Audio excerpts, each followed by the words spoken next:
Meus queridos irmãos, boa noite a todos. Que a graça e a paz de nosso Senhor e Salvador Jesus Cristo permaneçam sobre as nossas vidas. Nós glorificamos a Deus porque Ele nos concede mais esta oportunidade para juntos oferecermos a Ele o nosso sacrifício de louvor, nosso culto prestado tão somente ao Deus Todo-Poderoso, Criador dos céus, da terra, sustentador e mantenedor das nossas vidas. Nós gostaríamos de convidá-los para a leitura que faremos na Palavra do Senhor, no Evangelho segundo o relato de Mateus, no capítulo 10, verso 28. Assim nos diz a Sagrada Escritura neste texto.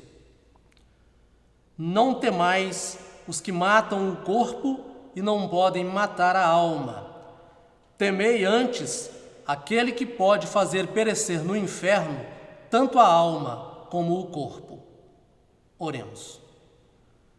Bendito e eterno Deus, damos-te graças, Pai, porque nos dás esta ocasião, porque nos concedes a oportunidade de estarmos diante do Senhor com toda reverência, com temor e tremor, para adorar-te na beleza da tua santidade. Queremos, ó Deus, expressar a nossa gratidão porque o Senhor tem sustentado as nossas vidas, porque o Senhor tem concedido a cada um de nós a provisão necessária para a subsistência, porque o Senhor tem também alegrado o nosso coração a despeito do contexto, ó Deus, onde encontramos razões para tantas tristezas. Declaramos, Deus, que a nossa esperança é o Senhor. Declaramos, ó Pai, o nosso amor pelo Senhor, reconhecendo que certamente fomos amados primeiro.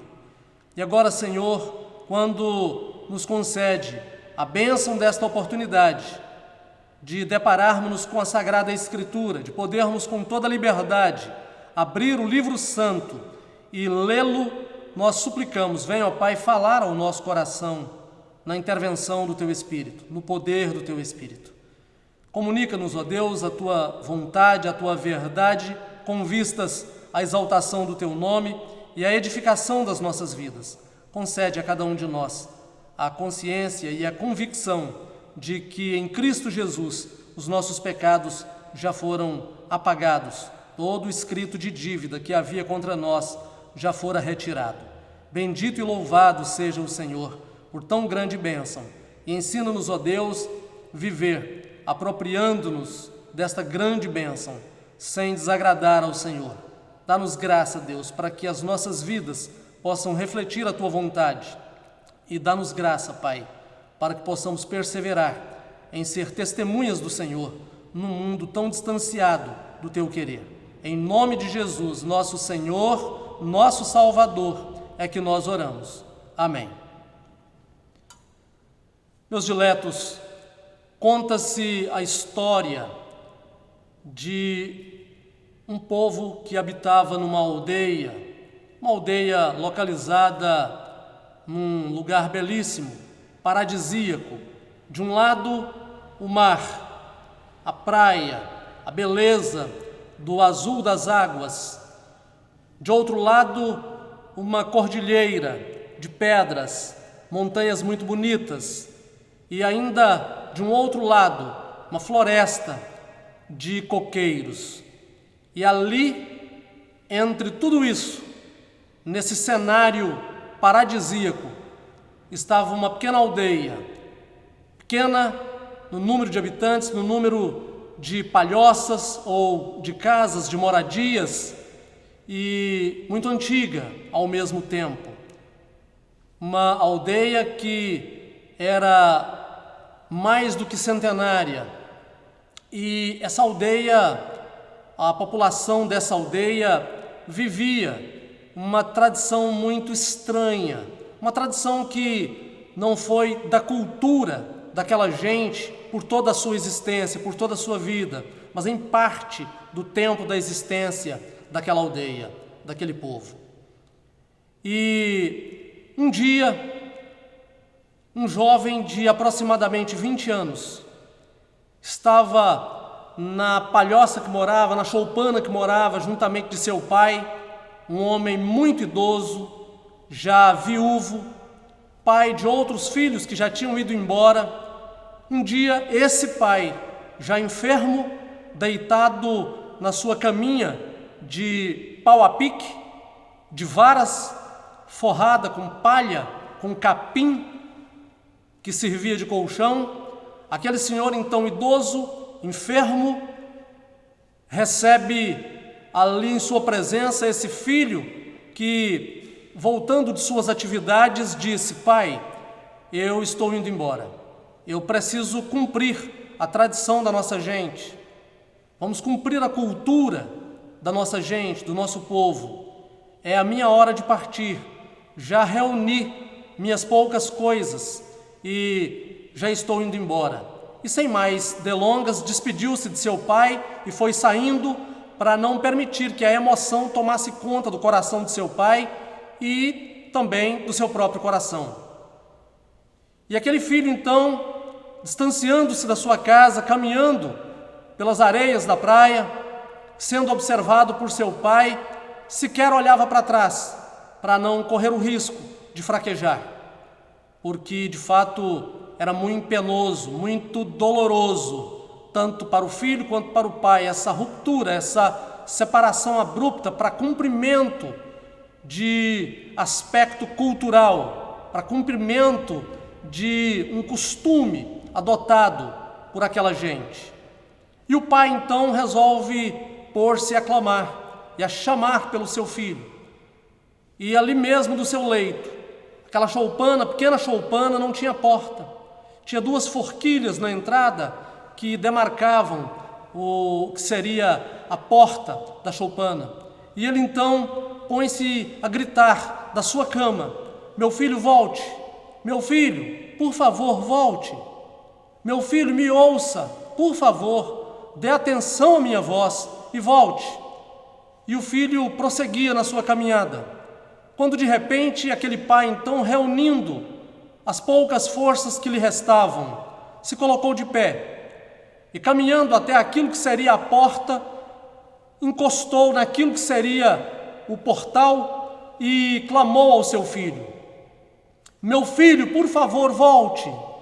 E reunindo então, quem sabe, o restante do oxigênio de seus pulmões, naquele momento, ele gritou, ele bradou em alta voz: meu filho, por favor, volte, mas não volte por mim, volte por você. E o filho então, intrigado com a fala do pai, parou onde estava e, jogando na areia as suas poucas coisas, suas poucas roupas, amarradas, quem sabe, num pequeno lençol, lançando então de si esse pouco material que tinha nas mãos, retornou à casa do pai, retornou à sua choupana. E chegando até a presença do pai, disse: pai, o senhor não deveria estar de pé, o senhor está gastando a sua última energia, o senhor se levantou do seu leito de enfermidade, quiçá do seu leito de morte, por nada, colocando-se a gritar, sabendo que eu tenho que cumprir a nossa tradição, eu preciso ir embora. A tradição nos ensina a deixar os pais no momento da sua morte, ou quem sabe pouco antes deles partirem, para que não haja sofrimento. O senhor bem conhece a tradição. Mas eu voltei, pai, não para lhe dar sermão, voltei para entender a sua fala, sua última fala.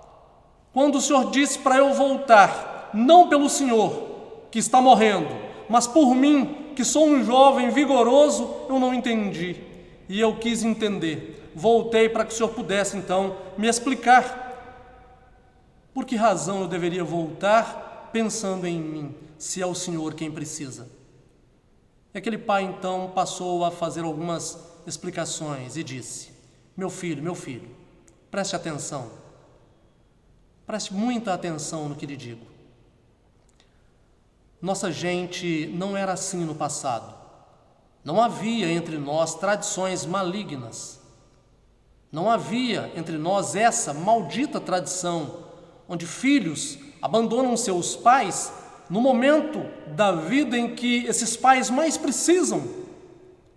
Essa tradição foi imposta por um ex-líder da nossa tribo, da nossa aldeia, que, sendo muito mau, pensando em si mesmo, instituiu então essa tradição horrível, contrária aos princípios divinos, contrária a tudo que expressa amor a Deus e o amor de Deus por nós.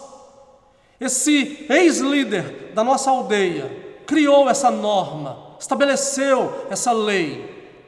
E de lá para cá, esse maldito pensamento, essa maldita norma, essa maldita tradição vem trazendo grande dificuldade e trazendo uma tribulação enorme aos nossos corações.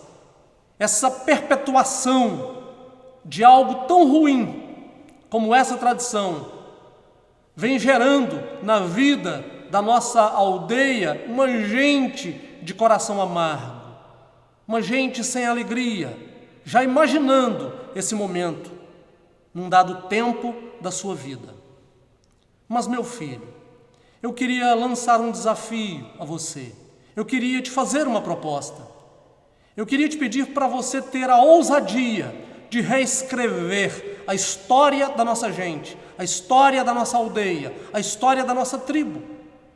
Eu queria propor a você, e de fato gostaria de desafiá-lo a fazer uma mudança significativa na vida do nosso povo, deixando de cumprir essa tradição, quebrando essa tradição maligna, malévola, diabólica e infernal.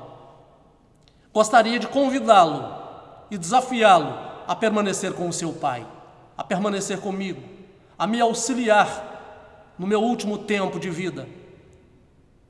Gostaria de te desafiar, meu filho, a expressar amor por Deus, voltando a cumprir princípios divinos e não princípios malignos, carnais, estabelecidos por homens distanciados de Deus. Gostaria de fato que você ficasse e me ajudasse, mas quando disse que você deveria voltar por você e não por mim, meu filho, é pelo seguinte: é que hoje quem é abandonado e quem fica sozinho para morrer à míngua e na mais extrema dificuldade sou eu. Mas se você não mudar essa circunstância, amanhã será você. Amanhã será você. Você tem a oportunidade de viver cumprindo princípios que Deus estabelece, ou continuar pautando a vida naquilo que o homem cria contra a vontade de Deus. Meus amados irmãos, o mundo no qual vivemos é um mundo assim, de tradições malignas, de diretrizes que apontam caminhos que Deus nunca apontou para nós. Muitas vezes o mundo cria diretrizes e normas dessa natureza. O mundo no qual estamos, o mundo do nosso tempo, meus amados irmãos, é um mundo que acostumou-se, é um mundo que de propósito e deliberadamente tem quebrado princípios e invertido valores. A geração atual, o povo do nosso tempo, tem procedido assim, se distanciando cada vez mais de Deus. A gente do nosso tempo, meus amados, tem desrespeitado as instituições, via de regra, aquelas que, abaixo de Deus, dão sustentação por serem colunas, pilares da vida social. Mas a presente geração tem destruído as instituições e, infelizmente, na contramão de tudo que é bom, de tudo que é respeitável, tem institucionalizado a mentira, a violência, a corrupção. É o mundo do nosso tempo, infelizmente. O texto que nós lemos, o versículo 28 do capítulo 10 do Evangelho de Mateus, está inserido num contexto onde Jesus escolhe os 12 apóstolos.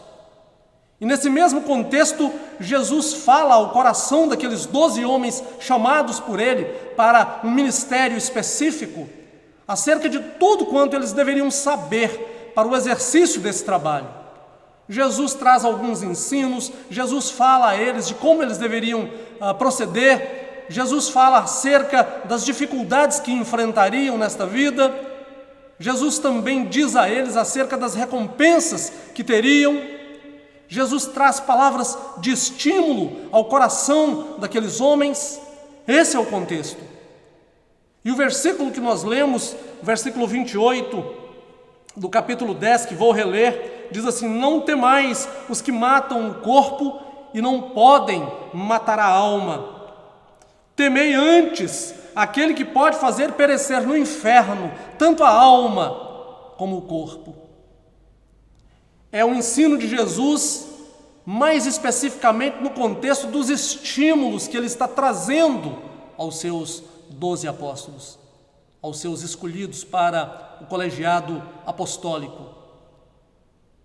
Jesus certamente se dirige a eles e profere palavras de ânimo ao seu coração. E com base nesse texto, nós gostaríamos de estar falando, neste momento, sobre as motivações para perseverar na fé. Nós precisamos saber que há motivações, mesmo em meio às adversidades desta vida e deste mundo, as intempéries experimentadas por nós, mesmo nesse ambiente hostil, onde o cristianismo é rejeitado, é afrontado, onde o próprio Deus é negado por muitos, onde a sua palavra é tripudiada, onde se zomba do Salvador sem nenhum pudor, onde palavras são proferidas, são ditas com veemência contra a autoridade maior do Filho de Deus. Mesmo neste mundo, nós ainda temos motivações para perseverar na fé.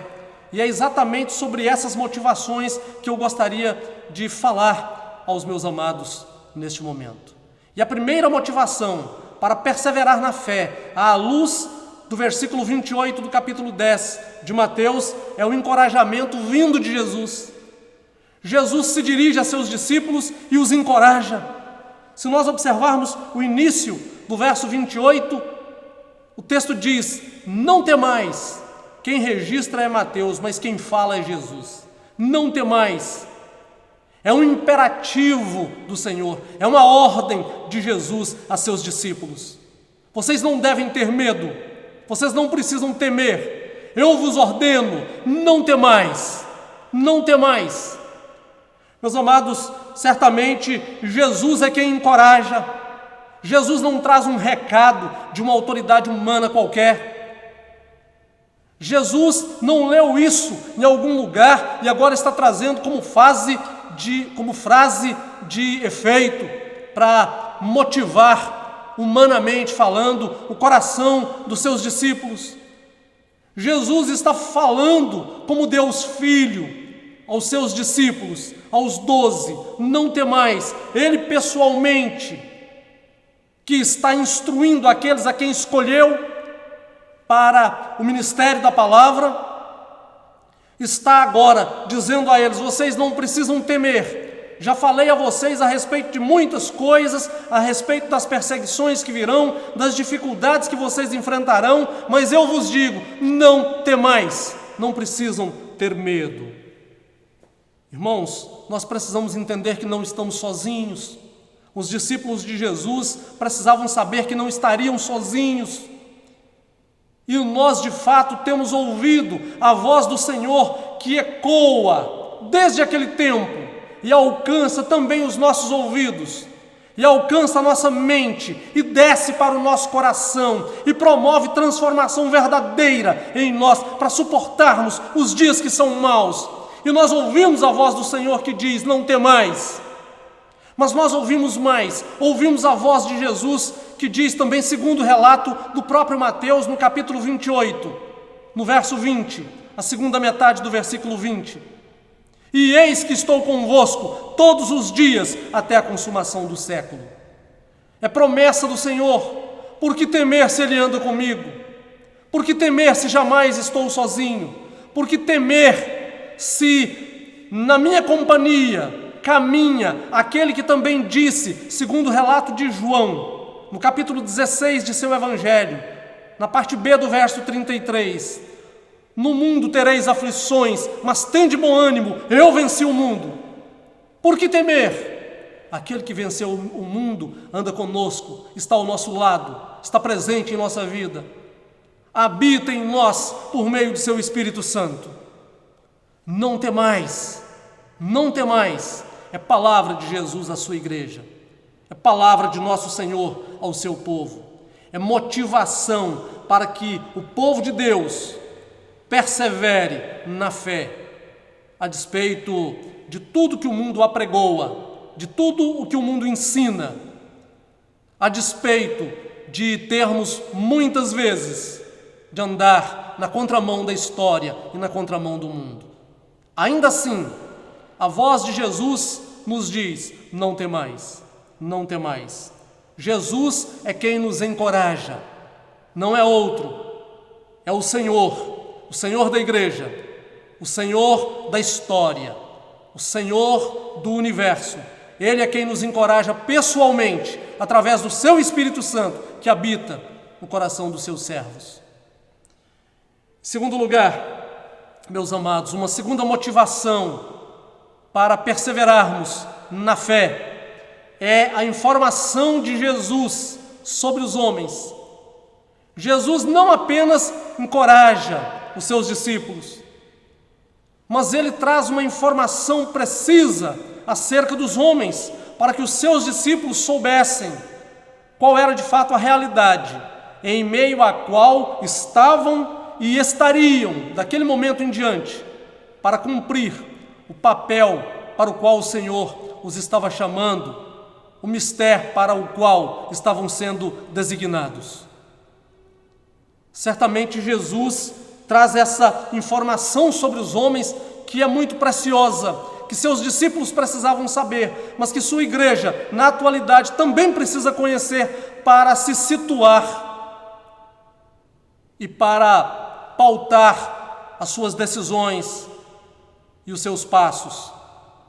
Queridos, continuando a leitura desse verso 28 do capítulo 10 de Mateus, a palavra do Senhor diz: matam o corpo e não podem matar a alma. Jesus está falando a seus discípulos a respeito dos homens que os perseguiriam, a respeito das autoridades que eles enfrentariam, tanto no contexto do Império Romano, quanto no contexto judaico.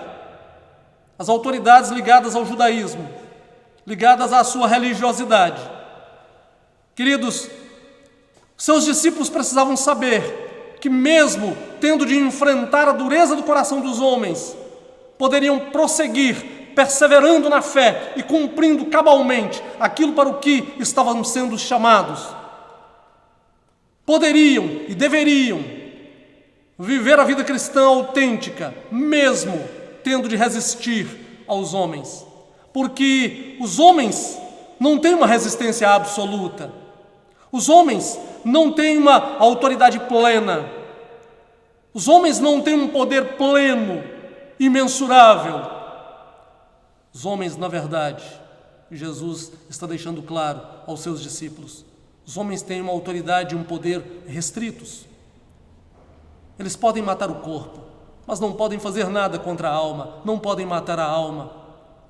Os homens, todos quantos pudessem se levantar contra o cristianismo, contra a igreja de Cristo, contra os discípulos de Jesus, todos quantos pudessem e puderem ainda se levantar contra a igreja do Senhor, jamais poderão prevalecer, porque a sua autoridade, primeiro, é delegada, o seu poder é delegado, é concedido por Deus, e tem limites, os homens não são tornados deuses, recebem poder com restrição, autoridades com restrição, para cumprimento de um papel ou de funções que muitas vezes deixam de cumprir, em benefício do seu povo e em benefício de si mesmos. Meus amados, Jesus deixa claro aos seus discípulos que não precisam temer aos homens, especialmente não precisam temer àqueles que, recebendo poder e autoridade da parte de Deus, depois venham fazer oposição a esse Deus. Depois vem se levantar contra Deus, através das suas práticas, através de seus decretos.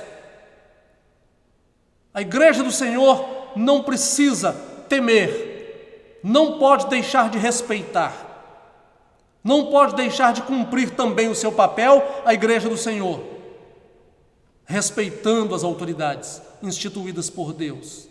Mas não precisam temer a essas autoridades acima de Deus. A palavra de Deus vem antes. A lei de Deus está acima de qualquer lei criada pelos homens. A lei promulgada por Deus tem maior valia e sobrepuja a qualquer lei promulgada por quem quer que seja, no nosso país ou em qualquer outra nação, em toda a terra ou mesmo em todo o universo. Nada pode se opor a Deus, nada pode querer se comparar, se igualar a Deus e jamais tentar sobrepujar ao nosso Deus.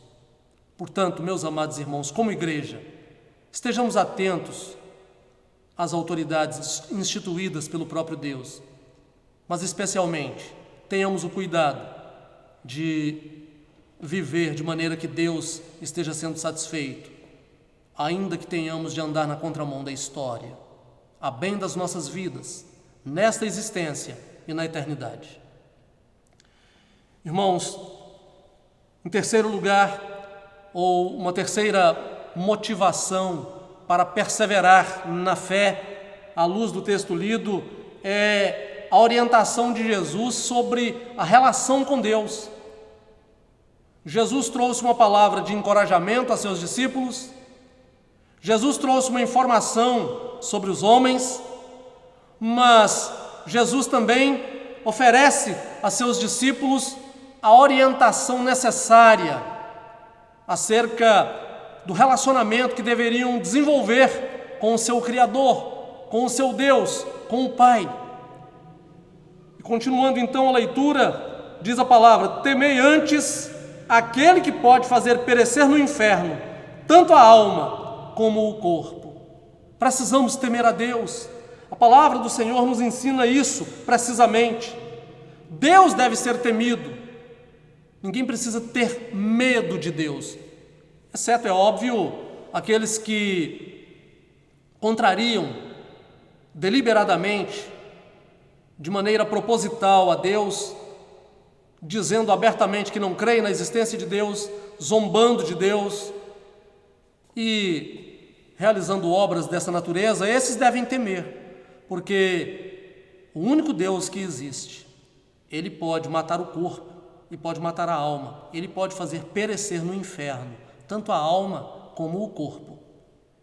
Mas, sobretudo, temer a Deus é antes respeitá-lo, reverenciá-lo, tratar ao Senhor no relacionamento que nós temos com Ele, tratar então a esse Senhor com a dignidade devida, sabendo quem é Deus. Deus é a majestade das majestades, Deus é o Rei dos reis, é o Senhor dos senhores, é o Criador de todas as coisas, é aquele que certamente chamará um por um no juízo. Ninguém poderá escapar da presença de Deus, ninguém poderá fugir da presença de Deus. Para onde ausentar da face de Deus? O que fazer para esconder de Deus? Não há como esconder das vistas de Deus, pois os olhos do Senhor estão sobre toda a terra. É assim que diz a palavra do Senhor. Então, meus amados, nós precisamos aprender que temer a Deus é devido a todo aquele que conhece a verdade, é devido a todo aquele que não conhece a verdade, é devido a toda a terra. Precisamos temer aquele que criou a terra, precisamos temer, antes que aos homens, a esse Deus Todo-Poderoso, justo, mas bondoso, que estende a destra em nossa direção, que nos sustenta, que expressa amor, tendo enviado seu Filho para pagar o alto custo, o alto preço dos nossos pecados na cruz do Calvário. Precisamos temer a esse Deus, amar a esse Deus, reverenciá-lo, respeitá-lo, viver uma vida digna aos seus olhos, viver como de fato amamos, viver demonstrando que nesse relacionamento com o Senhor entendemos qual é o nosso lugar e qual é o lugar de Deus. Viver nessa existência, neste planeta, propagando esta verdade. Deus tem um lugar nas nossas vidas. Deus precisa ser respeitado, reverenciado, honrado, exaltado, glorificado, muito mais do que pelos nossos lábios, por uma vida prática da parte de cada um de nós, especialmente da parte daqueles que já o conhecem através da sua palavra. Queridos, temer a Deus nos faz guardar os seus princípios. O temor do Senhor nos leva a viver uma vida que expressa o valor e a importância que damos aos seus princípios, aos seus mandamentos, às suas normas, às suas diretrizes. Quem teme a Deus não quebra princípios. Quem teme a Deus não inverte valores. Quem teme a Deus não desrespeita as instituições. Quem teme a Deus não pode institucionalizar na sua vida, no contexto da sua existência, a mentira, a violência, a corrupção, tão presentes nos nossos dias e no nosso tempo. Quem teme a Deus tem uma vida diferente. Quem teme a Deus anda na contramão da história. Quem teme a Deus não aceita suborno. Quem teme a Deus não deixa de educar os filhos no temor do Senhor. Quem teme a Deus não desiste da família, porque a família é a primeira instituição que Deus criou. Desrespeita a Deus quem não honra a família, quem não preserva a família. Quem teme a Deus dá ouvidos à sua voz diuturnamente. Quem teme a Deus o ama verdadeiramente. E quem ama a Deus é capaz de amar o seu próximo. Só pode amar a Deus aquele que ama o seu próximo, mas quem ama a Deus vai amar o seu próximo. Seguramente, a igreja está inserida, queridos, num contexto de desamor, de frieza espiritual, de apostasia, de distanciamento do santo, do sagrado. A opção tem sido sempre pelo profano. Deus tenha misericórdia da sua igreja nesse tempo. A igreja tem sido assolada por um mundanismo transformador, arrebatador. Não nos referimos meramente ao uso de tudo quanto o mundo tem oferecido, porque a tecnologia e tudo que vem da inteligência, a produção humana advinda da capacidade dada por Deus, é bênção, é instrumento para abençoar. A questão não é essa. A questão é a maneira como nós temos usado todas as coisas. A questão é deixarmos de refletir em que direção estamos prosseguindo, estamos andando. A questão tem sido o nosso mentor. Nossa mentoria vem de onde? Quem dirige os nossos pensamentos? A quem procuramos quando precisamos de conselho? Buscamos os conselhos no Senhor? Procuramos em Deus? Damos ouvidos à sua voz que emana da palavra? Meus amados, para finalizarmos, Jesus nos dá motivações para perseverarmos na fé, para continuarmos vivendo uma vida cristã que satisfaça aos olhos do Senhor, que nos traga contentamento e realização no Senhor, lembrando sempre que nossa vida aqui é efêmera, ela passará muito rapidamente, mas Deus tem para nós a vida eterna, uma vida sem fim, sem dores, sem lágrimas, sem luto, sem morte, sem enfermidades, sem tristezas, sem angústia na alma. sem razão nenhuma para termos o nosso coração dilacerado. Jesus nos dá motivações para perseverar nessa vida, para perseverar na fé. Jesus nos lembra nesse texto essas razões. Primeiro, o encorajamento que vem dele. Depois, a instrução, a informação a respeito dos homens, para sabermos o que esperar dos homens e como reagir às ações dos homens em nosso favor ou contra nós. E ainda a orientação que Jesus nos dá acerca da nossa relação com Deus, para termos esse relacionamento cada vez mais estreitado, para valorizarmos e investirmos na nossa vida espiritual, na nossa vida de santificação e de consagração ao Deus Todo-Poderoso. Queridos, o mundo é um mundo de incertezas, mas o Deus a quem servimos, o Deus a quem conhecemos, está no controle de todas as coisas, incluindo este mundo, as suas criaturas.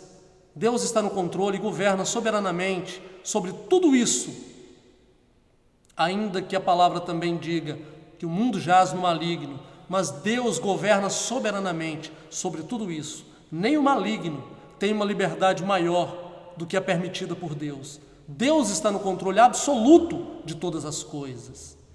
E sabendo disso, nós não podemos perder a oportunidade que Ele nos concede para a mudança. Lá no início, nós falávamos, contávamos, repetíamos uma história tão conhecida daquele jovem que abandonava o seu pai e que teve a oportunidade da mudança, oportunidade para reescrever a história da sua aldeia, oportunidade para agir com ousadia e reescrever a história do seu povo, da sua gente, oportunidade para abençoar a sua própria vida, para abençoar a vida de seu pai e a sua própria vida. Jesus nos dá hoje oportunidade semelhante, oportunidade para voltarmos aos princípios, todos quantos necessitamos, oportunidade para a adoção dos princípios divinos àqueles que porventura ainda não o fizeram. Jesus nos concede oportunidade especial nesta noite para que passemos a viver de maneira que os princípios divinos sejam colocados em prática e o nome do Senhor seja exaltado para o louvor de sua glória e o bem de nossas vidas. Meus amados, certamente oportunidade para alicerçar a nossa vida em algo sólido, a palavra de Deus, a direção do Espírito Santo através da palavra do Senhor. Que Deus nos abençoe. Oremos. Bendito e glorioso Deus, agradecemos ao Senhor pela palavra que nos dás. Clamamos ao Senhor, venha aplicá-la à prática das nossas vidas. Ó Pai, continue enchendo o nosso coração do temor do Senhor e lembrando-nos, ó Deus, de que o Senhor não nos deixa sem motivação para permanecermos, ó Deus, diante do Senhor, para desenvolvermos a vida cristã autêntica, segundo o Teu querer, e para perseverarmos na fé. Pedimos ao Senhor em favor da igreja, a igreja local, a igreja espalhada por todo o território nacional, Teu povo, ó Deus, em toda a face da terra. Clamamos, ó Deus, fortalece os Teus servos e continue fazendo de cada um instrumento nas Tuas mãos para que as boas novas continuem também sendo propagadas e assim que a Tua verdade, que a Tua palavra, que a Tua salvação alcance aqueles, ó Deus, que ainda não celebraram um compromisso com o Senhor. Tem misericórdia das nossas vidas, fortalece-nos, ó Deus, de maneira que nada seja capaz de tirar-nos da Tua presença e de interromper a nossa comunhão com o Senhor. No nome precioso de Jesus, Teu Filho amado, unigênito e perfeito, nosso Senhor e Salvador, é que oramos. Amém.